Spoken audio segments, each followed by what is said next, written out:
Fantastic. Hello and welcome, everybody. Welcome to the Season 6 U.S. Cyber Games informational webinar. You're in for a treat today as we have a ton of really cool information to share about the upcoming U.S. Cyber Games program, just under a month out from launching that. But here's a bit of the agenda that we're going to run through together.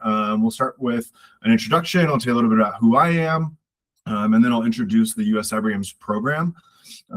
Before we kind of have a conversation about cybersecurity competitions, what they are, where they come from, how to participate in them, what they look like, all that kind of stuff. And then we're going to dive into the meat and potatoes of today's conversation, which will be all about Season 6. And so we'll spend a lot of time kind of going through the various components and phases of our season. We'll talk a little bit about how to kind of set yourself up for success, various strategies, tools, things to think about, resources, that kind of stuff. And then, of course, getting you registered. I'll walk you through a couple of different pieces there. The difference between registering for the US Cyber Open and applying for the US Cyber Team. And then save time at the end for Q&A. But as per usual with all things US Cyber Games, really hoping that today's session is interactive. So feel free to throw out any kind of emoji reactions if you like what you're hearing. If something I tell you makes you sad, feel free to let me know. And of course, the chat is always open to you if you would like to contribute any conversations that way, ask questions, etc. Depending on what they are, I might save them for the end, but I'll have my eye on the chat as that comes in. All right, so without further ado, my name is Brad Wolfenden. I live and work out of Denver, Colorado, and I've worked for Jess and the Katzcy Play Cyber team now just about 5 years. And before I came over and took on the role of Director of Cyber Sports with Katzcy Play Cyber, I worked for a couple of large government contractors in the training and education space. So put on a lot of exercises, that kind of stuff. And I have a huge passion for two things that are just kind of at the core of the US Cyber Games program. One is creating opportunities for young people. And then two is sort of this sports aspect, this competitive nature, and sort of that kind of approach to learning and training and being part of a team and a community. Here, as the Director of Cyber Sports with Katzcy Play Cyber, my main responsibility is oversight of the US Cyber Games. So I know quite a bit about the program. This is certainly a program that lives very close to my heart, and really excited that you're joining us today to learn a little bit more about what we have in store. So with that, the US Cyber Games was founded by Katzcy. This was in cooperation with the National Initiative for Cybersecurity Education. You're likely familiar with the program office called NICE. It is within NIST, which is the National Institute for Standards and Technology, ultimately part of Department of Commerce. Our aim here with the US Cyber Games program is to redefine cybersecurity workforce development by placing competitions and games at its core. And to do that, we have quite a bit of community that we've built. Athletes, coaches, industry leaders, platform developers and providers, certification bodies, international folks that we work with day in and day out to really drive this mission forward through the US Cyber Games program. I mentioned a couple of the bullets across the bottom, but I'll call out a few more just in terms of the national excellence side. Our real goal as we work through kind of the first couple of phases of the season is to recruit and train top cyber talent from diverse backgrounds. We know that the most important aspect of the US Cyber team is culture. It is cohesion. It is the willingness to just kind of leave it all out there in support of your teammates. Another big piece of what we do around here kind of rolls back up to and how we got our founding. And that's the alignment to frameworks like what NICE has published in the NICE framework. Some of you may be more familiar with the DoD's framework or others that are out there that spell out work roles and kind of define what those look like. And so the US Cyber Games program certainly works to ensure that a lot of what we are putting in front of our athletes and working to build with our coaches is all mapped back to and aligns with those types of frameworks for some of that additional tangibility in terms of what gets accomplished throughout experiencing our program. On the strategic impact side, I mentioned already, cyber competitions is kind of a premier landscape for cybersecurity workforce recruitment, development, being able to build skills, demonstrate skills, hire for skills, etc. And of course, one thing that I love most about the program is that opportunity to collaborate globally when it comes to working with many of our international partners that are hosting competitions, sending teams to competitions, sitting on steering committees, technical subcommittees, you name it. But we've become very familiar with a lot of the cybersecurity workforce development efforts across the world and what that looks like. And that's been a real privilege here with the US Cyber Games program. I mentioned kind of in my introduction and my bio that one thing I'm passionate about is sort of that competitive drive, that sort of the nature of the beast, if you will, when it comes to cybersecurity competitions is that there's a leaderboard, whether or not you're competing individually or as a team, and we'll talk a little bit more about formats and things later. But this cybersecurity plus esports plus athletics is really the niche that we've worked towards fusing here with the US Cyber Games program. And this comes down to a lot of different things. We'll talk about many of them individually on slides as we get through today's session. But it's opening doors to new and different populations, engaging folks that maybe haven't considered cybersecurity as a career path for them. And that comes down to how we live stream some of our competitions, games, and events. It comes down to what we're looking for from a recruitment perspective and types of cognitive skills, in addition to the technical skills and the power skills or soft skills, however you like to refer to those. And as we work towards this fusion of cybersecurity, esports, and athletics, it's all about kind of creating this ecosystem. And this ecosystem exists amongst not just the athletes and the players and the competitors, but also of the coaches, of the mentors, of the staff, of the community, industry professionals, all the platforms that we're using, and the many partners that support the US Cyber Games program. And then, of course, fans. Certainly we've seen our presence kind of in that space grow significantly over the last 5 years, and even heading into season 6, sort of that fan base. Folks have definitely heard of the US Cyber Games program. They're always rooting for the US Cyber team, buying jerseys, that kind of stuff happens. And this is all part of the ecosystem that we're looking to build. And then last but not least, this pathway and a vision. I think many of you that may be interested in joining the US Cyber Games community through our season 6 launch, or maybe you've been part of the US Cyber Games community. You've maybe participated in something like Cyber Patriot or National Cyber League, or MITRE's eCTF or PICO CTF, or so many of these other competitions that are out there, which is phenomenal. And we certainly encourage that kind of rising tide lifts all boats sort of mentality, and getting yourself out there and earning the experience and seeing different challenges and all of that kind of stuff. And so helping kind of create that pathway towards careers is a big part of that fusion as well. So what are these cybersecurity competitions? These can look and feel and be hosted in and by so many different shapes and sizes. And when it comes down to it, kind of virtual or in person is a big piece. Some competitions you'll find are entirely virtual, like what we're putting on to launch our season 6 campaign. Some of them are entirely in person. And that's just depending on who's hosting them and what the intention behind hosting it is. They can be individual or team-based, and they can be really designed to cater to folks at all levels of proficiency. So no matter if this is your first competition or maybe your 1,000th competition, the US Cyber Open caters to both ends of those. Not all do. Some of them are kind of skewed towards one or the other end of that spectrum. But they certainly exist across the board. From a formats perspective, Jeopardy style capture the flags is probably the most common and maybe the one that you've heard of.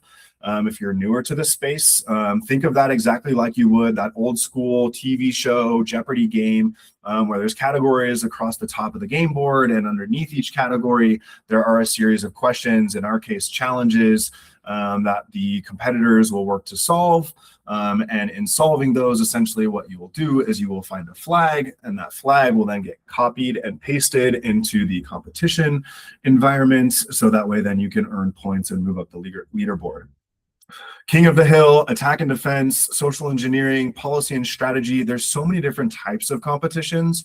And one of the reasons I really like to speak to this is because the world of cybersecurity is incredibly broad and deep, but also it's quite broad in that folks from so many different backgrounds are welcomed in cybersecurity, because the skills that you bring will be relevant, and the experience that you bring will be important. Cybersecurity is all about that kind of team mentality.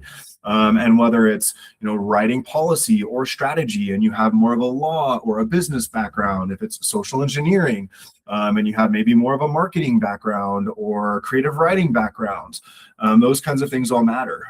And there's a decent amount of research out there that shows former like K-12 arts and music teachers make fantastic SOC analysts, for example.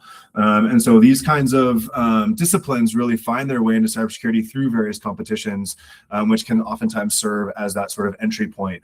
And certainly encourage you to check some of those other types out if you're interested in exploring what they have to offer. Benefits, I've talked a little bit about some of these, but I'll call out two specifically on this slide. Number one is encouraging ethical practice in a controlled and legal environment. There's all kinds of stuff that you can learn out there on YouTube that you can dabble with in terms of labs and GitHub, repositories and things like that. And within cybersecurity competitions, there's another opportunity to really kind of engage in some really cool technical stuff in a provisioned, controlled, legal environment. So things that you might have the opportunity to perform or work with in a cybersecurity competition, maybe kind of out of bounds for most folks outside of these kind of competition environments. And then similarly, kind of on a similar note, present authentic circumstances. Oftentimes you'll see competitions that are themed, whether that's HackSpaceCon or an agriculture CTF, or many of the others that you'll see. There's some out there about hacking cars, drones, you name it. Some of them are kind of niche in that sense, and some of them are maybe a little bit more kind of broad in terms of there's a challenge on ransomware in a commercial retail environment or something like that. And it's just more kind of industry specific. That could be also incredibly valuable as you go and look to apply some of these learnings or some of this experience to future career opportunities or to schoolwork. All right, take a quick pause here to catch my breath before we move on. Any questions so far from the folks in the crowd?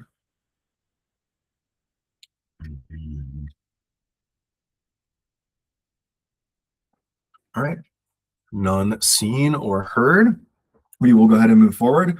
The US Cyber Games program, I thought I'd take you on a little kind of journey, talking a little bit about some of the numbers, our impact, who plays, all of that kind of stuff. This first slide is specifically to the Season 5 program. This is currently in flight. In fact, we'll be headed in less than 2 weeks down to Australia, the Gold Coast, more specifically for the International Cybersecurity Competition with the Season 5 US Cyber Team.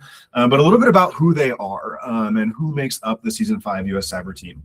Of course, there's a relatively intensive process that starts with the Season 6 US Cyber Open and leads into the Combine to joining the Season 6 US Cyber Team. And so we are certainly looking for the best competitors.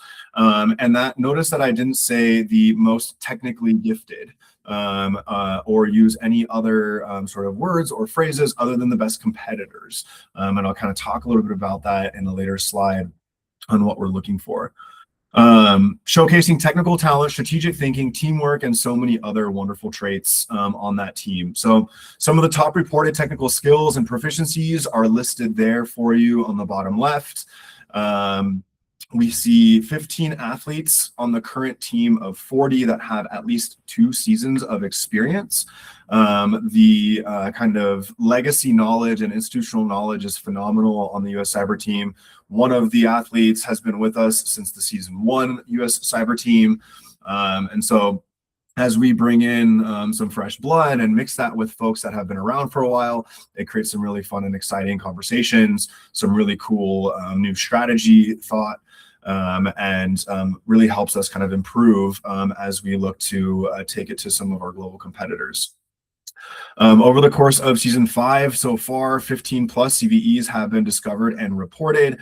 Our athletes are proficient in more than 9 programming languages and have competed in roughly 2,700 plus CTFs in just kind of their experience in this space. More specifically on season 5's US Cyber Games pipeline program, there were 38 athletes that we invited into the pipeline program, 31 of whom are male and 31 of whom identified as female. Overall, kind of our scope and reach, just over 9,000, in fact, almost 9,500 total folks impacted through our programming efforts since season 1, through the US Cyber Open, the US Cyber Combine, the US Cyber Teams, all of those events, just shy of 9,500 total folks. We have invited 539 of those into the US Cyber Combine over the past 5 seasons. 185 of those have been on the US Cyber team, or rather in the US Cyber Games pipeline program, and 167 of them on one or more of the US Cyber teams. We've recruited from all 50 states. You can kind of see some of the academic or more educational background that our participants and players have. And then finally, over the past couple of seasons, a further breakdown of the pipeline program, which started with 12 athletes in season 1 and has grown to 63 athletes in season 4. Last but not least, I'll talk more about the International Cybersecurity Competition a little bit later, but where we've been in terms of our travel, both domestically and internationally. Some of the bigger stops are highlighted here. The season 1 team did travel to Athens, Greece for the inaugural International Cybersecurity Competition, and then to Vienna, Austria for the European Cybersecurity Challenge. Season 2, the United States hosted the International Cybersecurity Competition, and the ECSC was held in Norway. Season 3, we went into South America, down to Santiago for the ICC. We were in Turin for the ECSC, and then the Team Asia hosted the first women's international cybersecurity competition. It was the Katzcy Cyber Games, and that was in Tokyo, Japan. Season 4 was Tokyo for the ICC and Warsaw, Poland for the ECSC. The current season is Gold Coast, Australia for the ICC, and Dublin for the women's games. And then next season, or season 6, we know that the ICC will be held back in Europe, in Ireland and in Dublin, and there will be a couple of other international competitions that get added to that slate as they come around. So moving into season 6 specifically, here is kind of an overview of the timeline and what you can expect to happen from the US Cyber Games program over the next 6 months or so. And I'll break down each of these in further slides, but we kind of look at our season in 3 phases. The first being the US Cyber Open series of events, which includes our virtual kickoff celebration, the Beginner's Game Room CTF, Cyber Rush Week, and the competitive CTF. Within this phase, it is also critical for those of you that are looking to pursue a spot on the season 6 team to submit an athlete application. We'll then move into phase two, and I'll talk more about the US Cyber Combine here in a bit. That is a pretty intensive process, invite only, before phase three, which is our coaches summit, where we bring all of the coaches and mentors together for a lot of planning and strategy, and also for team selection. And then our season 6 US Cyber Team Draft Day event will be held on Thursday, October 22nd. So the US Cyber Open, this is the next event from the US Cyber Games. This will run from June 4th through 14th. It is a series of events that is made up of a couple of different things, starting with the virtual kickoff. That'll be Thursday, June 4th from 2:30 to 5:30 p.m. Eastern Time. We'll look forward to hosting many of you for a 3-hour live streamed event with featured guest speakers, with some giveaways, with some really cool panels and other fun conversations as we launch our Season 6 initiative. That'll then roll into the Beginner's Game Room CTF, Cyber Rush Week, and the competitive CTF. There is a QR code that you can scan directly on the screen now if you haven't registered already, that you can go ahead and get signed up for this series of events. Continuing on with some of these components, the Beginner's Game Room CTF, this is exactly what it sounds like. A great place for those of you that maybe have very little experience or no experience in the world of cybersecurity competitions to kind of dip your toes in and explore what they're like through the Beginner's Game Room. The Beginner's Game Room CTF is also composed of challenges that are built by our Season 5 US Cyber Games Pipeline Program athletes. So that's a really cool kind of component of this, in that the challenges are built by somebody that knows exactly how you feel and has been exactly where you're at. And so great place, like I said, to try your first challenges, to get warmed up for the competitive CTF, and that will run from June 5th to the 14th of June. The competitive CTF, this is really where I would encourage some of you that are looking to pursue a spot on the Season 6 team to focus your attention. That competitive CTF will open on Monday, June 8th, and it will remain open through Sunday, June 14th. So we certainly are turning up the dial in terms of the technical depth of these challenges and what's expected of you across the board in all of the categories. There really won't be any easy challenges in the competitive CTF. That one will skew much closer towards intermediate and advanced when it comes to the difficulty level. A really fun twist this year with the competitive CTF, and this goes back to one of the things I mentioned earlier in terms of a privilege of the US Cyber Games program, and that is working with many of our international colleagues and partners.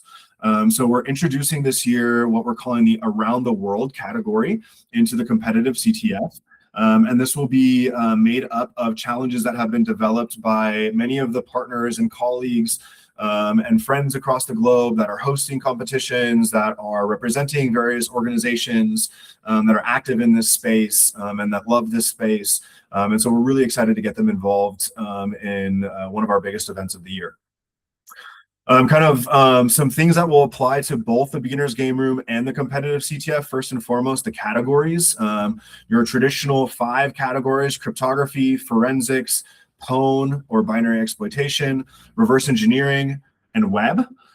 Plus, we'll have some hardware and some miscellaneous challenges. Those miscellaneous challenges, think IoT, mobile, AI, ML, cloud, etc. Those kinds of things. Maybe some attack and defense focused challenges would fall into that miscellaneous category as well.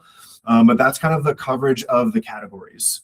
In terms of the AI use guidelines and policy, we will be publishing some guidelines and a policy on the expected AI use for the US Cyber Open CTFs. That'll be published both in Discord as well as on the rules page of the competition environment prior to the start of the competition. So that will be made loud and clear. And that is one thing that as we work with our international partners on hosting the ICC, we've been deep in the trenches on is writing AI policies and things of that nature, looking at various ways to approach that. And so there will be lots of information to come on those kinds of expectations.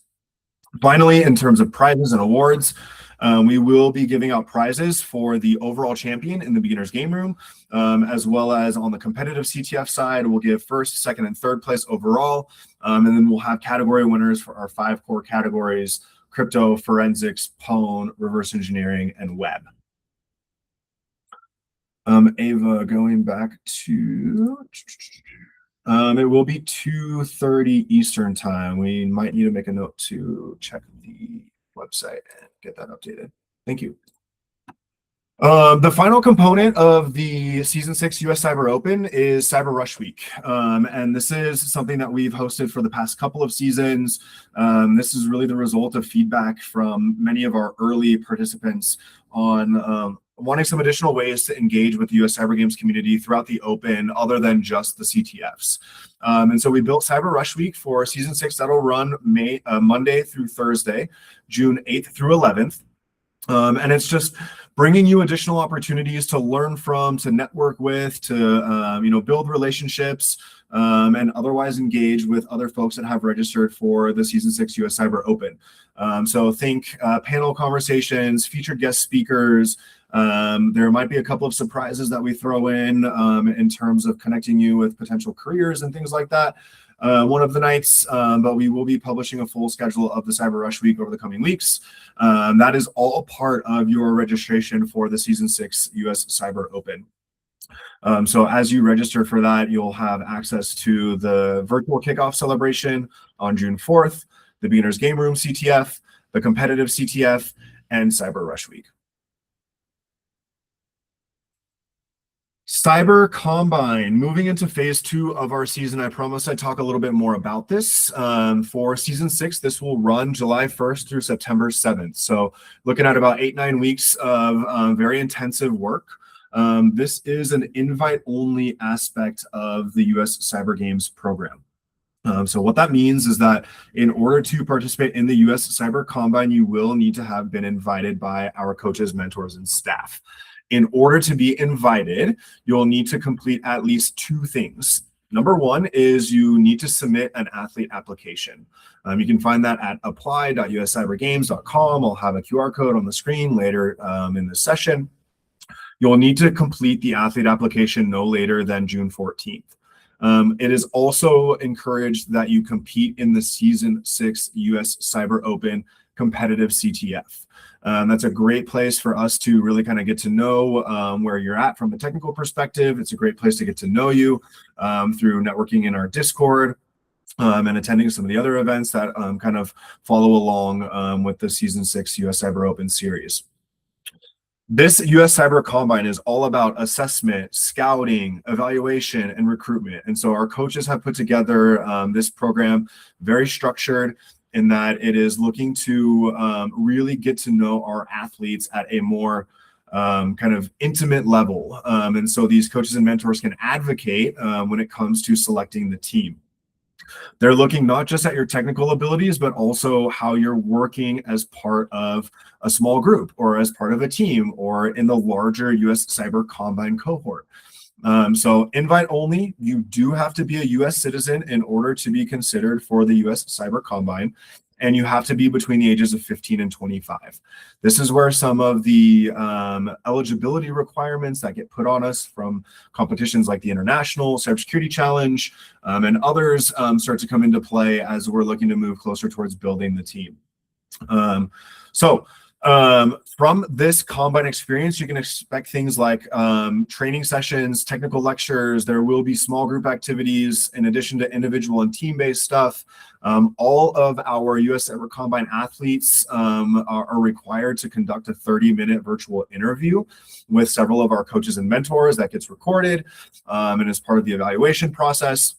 And it also really kind of contributes to getting to know who you are as a person, the types of skills you bring, not just the technical ones, but from passions, from experience, from all of that, all of those perspectives as well. And then ultimately, throughout our season, we'll be working towards the International Cybersecurity Competition. This is kind of, like I said, our Super Bowl, if you will. This is an event that is hosted by a host country. The European Union Agency for Cybersecurity and Play Cyber have really kind of taken on key core leadership roles on the steering committee and on a lot of the planning efforts. But this is one of two large international competitions that the US Cyber Team competes in annually. You can kind of see who participates in the ICC. There are about 65 to 85 countries, depending on the year, represented in individual kind of country teams or regional teams. And from a team size perspective, for the ICC, we do take 17 athletes. That is 15 athletes that will be on the starting roster each day, and then 2 alternates or substitutes. And that competition is a 2-day competition where day 1 is capture the flag, your Jeopardy style CTF plus the hardware components. And then day 2 is your attack and defense competition. This experience does move around the world, and as it moves around the world, various different competition environments get selected, and so the exact kind of flavor of attack and defense might change year over year. The types of categories that get introduced to the CTF might change year over year, but by and large, there's quite a bit of consistency across what those look like, just from an overall sort of format perspective. I did want to back up just a couple of slides because I forgot to mention, with the Season 6 US Cyber Open, this is open to anyone and everyone. It's also entirely free.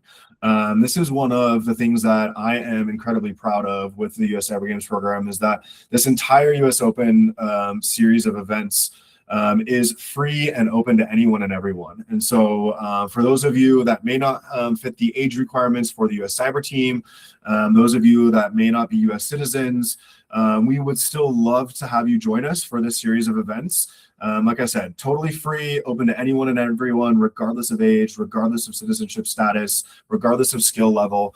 We would love to see you join us and register for the Season 6 US Cyber Open. The US Cyber Combine is where we start to put on some of those eligibility requirements from an age and a citizenship status perspective. All right. Moving into preparing for success. This is a slide that I love to talk about because I get questions from so many young people just kind of asking, how do you get started? What are some of your favorite resources? All of that kind of stuff.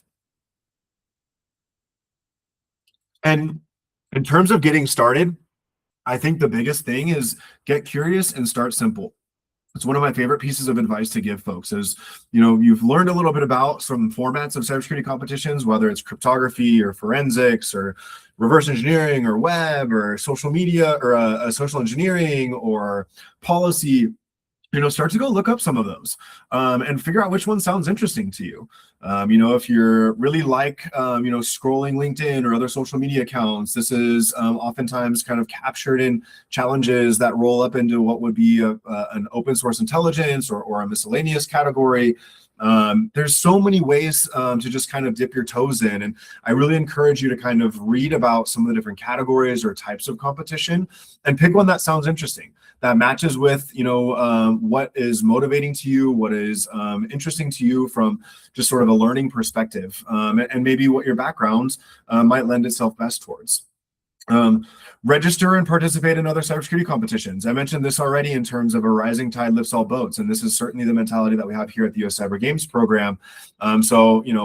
You have Pico CTF out there, you have MITRE's eCTF out there. There's a resource called ctftime.org, where many competitions will register there. You can learn, if they're in person, if they're virtual, if they're individual, if they're team, if there's kind of, lean towards a category specifically or a difficulty level. All of that kind of stuff is published there. Then, of course, your Cyber Patriots, your National Cyber Leagues, and so many others. I'm forgetting, President's Cup for those of you in the federal space. There's the NSA Codebreakers Challenge and policy challenges. The Atlantic Council, the Cyber 912 Challenge is a pretty big policy competition. And then on the OSINT side, I know Trace Labs has their Trace CTF. There's many out there that are kind of more sort of social engineering specific or maybe open source intelligence kind of forward. Follow some content creators and other influencers on YouTube, Twitter, LinkedIn, etc. There's tons of people out there that are creating thought leadership pieces on all kinds of different stuff, at all ends of the spectrum. It can be very entry level, how to get your first, flag, or land your first internship, to, super nerdy deep dives on really technical stuff. You'll find all of that on YouTube, Twitter, LinkedIn. Krebs on security is a really cool one. There's a gentleman named Bruce Schneer that has a really cool newsletter. John Hammond, IPSec, Low Level Ed on Twitter and on YouTube. So many out there that are publishing really cool stuff and really interesting stuff. So they'll kind of lead you down rabbit holes. You'll be able to connect with other folks, and certainly encourage you to follow some of them. I kind of talked about this, learn what interests you and find your niche. If you're starting to research, what is crypto? Oh, it's a lot of math stuff. I really like math. I really like numbers. This could be cool. So maybe if you do some of that research and you find some categories that are sort of speaking to you, certainly encourage you to kind of chase that down and maybe start there. It's a really common thing in the world of cyber competitions for competitors to publish what are called challenge walkthroughs. And essentially, sometimes those are written, sometimes those are videos, sometimes those are blogs or GitHubs, or, they look like many different things. But it's essentially an individual that is walking you through their solve process. It's essentially a challenge walkthrough, a challenge write-up, kind of the same thing. When you're looking at sort of learning and just kind of inspiring some curiosity, like, okay, here's the name of the challenge and here's a file. What did they do first when they opened that file? That's a great place to kind of learn and grow and pick up some cool strategies. Building a home lab and tinkering away. I can't recommend this enough. There's all kinds of things out there that you can pick up from thrift stores and mess around with. There's all kinds of, cloud resources out there now too that you can leverage, and just kind of, start piecing together a bit of a home lab. Pick up a project, look through GitHub and see, what other people are building or doing or coding or whatever, and maybe let that inspire you to pull some stuff together and start tinkering. Download some more common tools and get familiar with them. I have a list on a coming slide. Conferences, local meetups, those kinds of things are always excellent. The world of cybersecurity is very close-knit. It is not a huge circle. And many of the folks that you might be competing in the US Cyber Open with in season 6 are probably at a similar trajectory and spot in their career journey. And we see oftentimes many of the athletes in the program, many of our participants in other games and events, they end up working together or on the same CTF team or meeting up at conferences, all kinds of stuff. So really encourage you to kind of tap that option as well in terms of the community aspect of the world of cybersecurity. And start to attend some of those things. B-sides is always a good one. You don't have to go to the big DEF CONs, RSAs, Black Hats. There's so many good local conferences and meetups. ISSA, ISACA, many of those kinds of professional alliances or professional organizations have local chapters. WESIS is one of them, I know, WSC too. So a lot of them would love to see you attend their events. Some of them have a fee, some of them don't, but check them out. And then, of course, if you want to be successful with us, you got to sign up. Season 6 is just around the corner, so certainly get registered for season 6. All right. I mentioned, kind of what we're recruiting for, and we're recruiting for competitive athletes, the best competitors. And here at the US Cyber Games program, there's the fusion of your esports, your cybersecurity competitions, and your athletics. And kind of at that center of that Venn diagram is the cognitive athlete. And we've kind of talked about this as innovating through fusion, these 3 components that make up the US Cyber Games program, broken down into power skills, technical skills, and cognitive skills. I'll start with technical skills because that's the easiest one, right? Many of you will come in with some expertise kind of across the board. Some of you may have really deep expertise in a single topic or 2, or a single domain or 2, whether that's cryptography or web or pwn, whatever the case is, or maybe even something more niche within those categories than that. And that's all great. We're certainly looking for that kind of talent. In fact, one of the strategies for recruiting new folks into the US Cyber Games program this year is to start to look at various classrooms across campuses that aren't traditionally feeders for cybersecurity competition. So we know computer science, sometimes electrical engineering, these kinds of programs. Some schools have cybersecurity programs specifically, are great places to recruit from, but not everyone, that finds their path through cybersecurity competitions is going to come through those more traditional academic settings. And so starting to look at, schools of law, business schools, math classrooms, that kind of stuff, to find subject matter experts, folks that have really deep knowledge on a specific topic or domain, but maybe don't have the cybersecurity competition experience. Power skills up top in blue, these are things like teamwork and collaboration, problem solving, time management, critical thinking, that competitive drive. This is all just kind of part of who you are. You can certainly develop much of this stuff. There's lots of resources out there, but these are all things that we're looking to evaluate and then we put a very high value on. And then finally, at the bottom, the cognitive skills. And these are some of my favorites to talk about. So things like situational awareness, intuition and instinct, your cognitive endurance. The competitions that we send the US Cyber team are 8-9 hour days. And it is, very high stakes, lots of pressure, sometimes camera, lights, music, noises, all kinds of stuff. These are pretty grueling experiences. And so that cognitive endurance piece, and that ability to endure long stretches of very focused thinking, and just kind of knowing yourself and how you respond to those circumstances. Speed and proficiency at triage. These are all things that we kind of bucket into the cognitive skills aspect of what we're looking for. And so I share this slide because it's some things to think about as you sort of position yourself towards a spot on the Season 6 US Cyber team or work your way through the pipeline program, opportunities that you might look to develop. Ultimately, these are things that are incredibly valuable in the workplace. And so across all three of those buckets, we're really looking forward to working with you and learning from you, and being able to grow together. Some more specific kind of discipline type stuff within each of these domains: crypto, forensics, pwn, RE, and web, publishing some of the kind of tested skills within these categories. So, things like RSA, AES, lattices, forensics, browser, image, memory, file carving. On the pwn side, stack, heap, kernel. These are more kind of getting up into some technical rigor there, but things that you can expect come in the competitive CTF challenges that are built around some of these concepts or around some of these frameworks. On the RE side, kernel module, Golang, binary patching, APK reversing. On web, some cross-site scripting, CORS bypass, CSRF, request smuggling. These are just some of the things that we are looking to build challenges around that will be in front of you for the competitive CTF.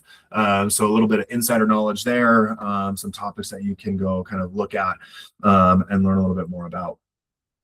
Recommended tools. Some of these you may be more familiar with than others. I think most folks probably have heard of CyberChef. This is a phenomenal resource and certainly one that I would encourage you to familiarize yourself before starting the competition. The rest of these are a little bit more kind of niche in terms of why you would use them or the category that you might use them. Certainly encourage you to go look them up and just kind of see what they do, who they're built by. Most of these are free or have a free version. I think all of them actually are at least have a free version.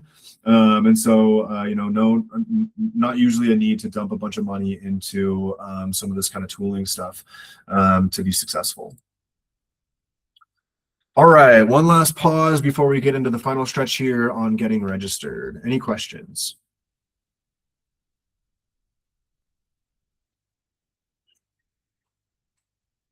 All right.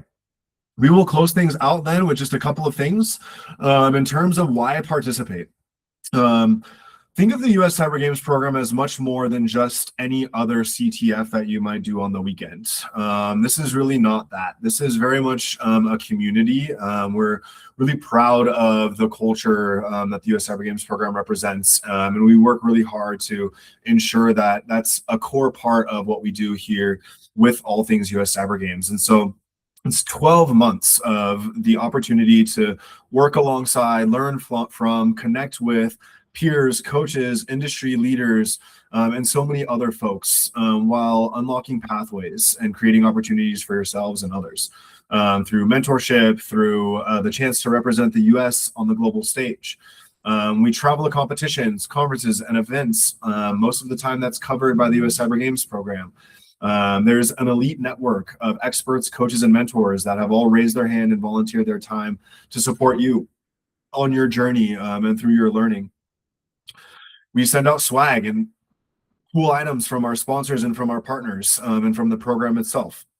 We oftentimes have opportunities to get engaged with media through blogs, videos, articles, research, etc. Really cool opportunities in that sense to kind of build your own reputation and establish your kind of personal brand with the US Cyber Games program. Career placement opportunities. Many of our partners and sponsors partner and sponsor with us because they want to recruit from our talent pool. That's internships, apprenticeships, early career jobs, mid-career jobs, and sometimes higher level opportunities in the workplace as well. And then finally, recognition from the US Cyber Games program via digital certificates, referral letters from CISA, and other kinds of things like that. The registration process for the US Cyber Open Season 6 kickoff series of events is pretty straightforward. There is a QR code on the screen now that you can ping. It'll take you directly to that sign up form. Pretty straightforward. Shouldn't take you more than a minute or two to submit that. And again, the Season 6 US Cyber Open is entirely free. It is open to anyone and everyone, regardless of age, regardless of citizenship status, regardless of skill level. And your registration for the Season 6 US Cyber Open series of events includes access to our virtual kickoff celebration, to the Beginner's Game Room CTF, to the competitive CTF, and to Cyber Rush Week. The second piece that I did want to walk you through is the athlete application. And now this is specific to those of you that are pursuing a spot on the Season 6 US Cyber team. You must fill out an athlete application in order to be considered and remain eligible. This is due June 14th, so you have a little over a month to get there. To find the athlete application, it's apply.uscybergames.com. It will ask you to create an account and log in. That's really so that way you can save your progress and come back to it and not have to complete and submit all in one shot. So you'll find the Season 6 US Cyber Team application will be on that page there for you. You can hit that and submit it. That will be your application. It does give you the opportunity to upload a letter of recommendation or a referral letter. That is optional, but something to keep in mind if you are pursuing a spot and would like to upload one, to ask for that sooner rather than later. All right, folks, that is it. All of our socials are here on the screen. You can find us on Twitter or X. You can find us on LinkedIn, Facebook, Instagram, YouTube, Twitch. We have accounts oftentimes using those kinds of hashtags as you see on the screen. We would love any support you can give to helping us spread the word about Season 6. So if you come across any of our posts on Twitter or on LinkedIn, and want to give it a like or a share or comment, if there are student groups or other organizations that you want to put us in contact with, we would be happy to present to them, share some materials with them that they can send out. So just let us know how we can support those efforts. And with that, I will move into questions. Ava, I see, why is Discord required at registration? Some parents do not want that. Totally fine. You can just put a couple of spaces in there or put none. And that's not a problem whatsoever. We do share a lot of updates via Discord. However, everything will also be replicated via email. So all of the information that they would need in order to participate in the Season 6 US Cyber Open stuff would be also delivered via email. Great question. Thanks for asking that.